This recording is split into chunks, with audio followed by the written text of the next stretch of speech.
Во текот на денот, гласањето започна навреме на сите гласачки места, освен на 84, каде што имаше технички проблеми и задоцнување до максимум 2 часа.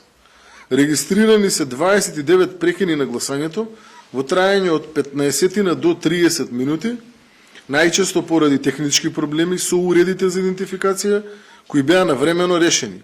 Најмногу од нив беа на подрачје на СВР Тетово и СВР Охрид.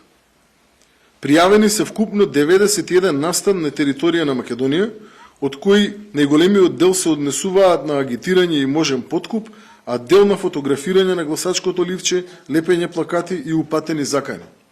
По превземени мерки, за 42 од пријавените случаи постапките се завршени, а во најголем број истите наоди не се потврдени.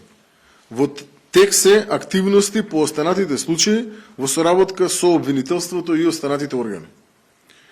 Лишени од слобода се 11 лица во текот на денот, во повеќето случаи поради подкуп, фотографирање или уништување на гласачко ливче. 4 се веќе ослободени, а 7 се задржани на понатамошна постапка. Пријавени се и 7 настани со наводна инволвираност на полициски службеници, од кои за 6 е утврдено дека не постојат неправилности, а за еден случај се преземаат мерки за расчистување.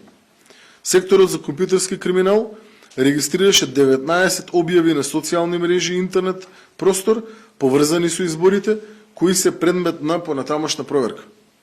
Сите овие податоци потврдуваат дека денешниот изборен процес помина во мирна, фер и демократска атмосфера, без ниту еден посериозен инцидент или нарушување на јавниот ред и мир.